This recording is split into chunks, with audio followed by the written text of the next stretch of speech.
This is the man who inspired the counter-revolt, a close friend of President Mubarak and godfather to his son Gamal, millionaire businessman Dr. Ibrahim Kamal. He appeared on TV last night to call government supporters onto the streets. But he seems to have unleashed anger he himself can't control. So the revolution is over.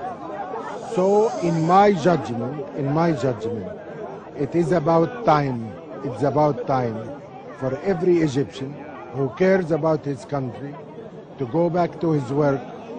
The Egyptian economy has lost a great deal in the past few days. The young people who were innocently asking for certain changes, their requests have been met. We should not permit the extremist elements in our society to take over. But today, in the name of order and stability, you have created disorder on the streets. No, I have created here, you have seen, you should have been here from the very beginning with us.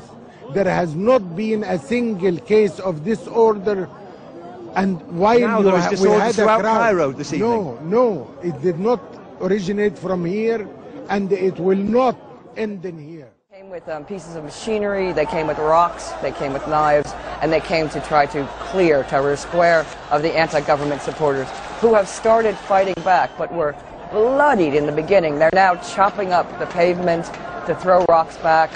It's mayhem down there. Did the Mubarak government orchestrate this? This has been organized on some level by the Mubarak government. We don't know what level, but the people that we are seeing attacking Tahrir Square now are Mubarak supporters.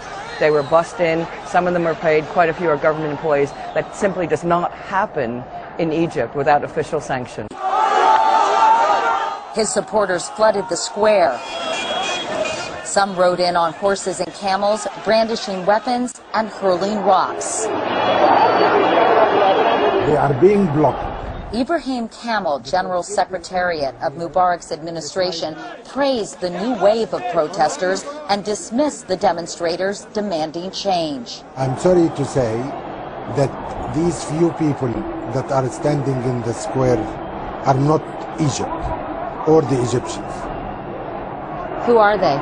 They are part of a minority that is intent on dealing with Egypt and the regime a blow that I hope will never happen.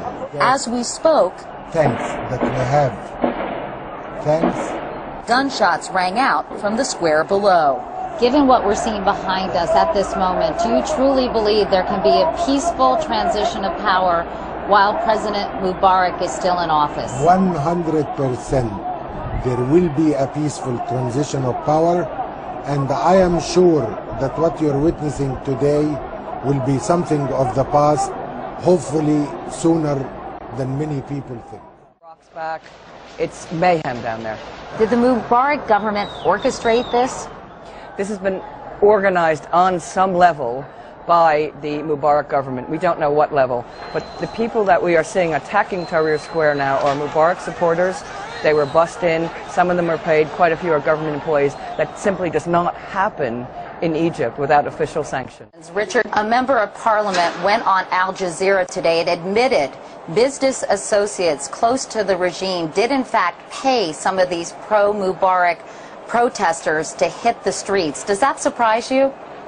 No. The purpose of this may have been to intimidate the people in the streets, may have been to create a real sense of crisis, to force the army's hand.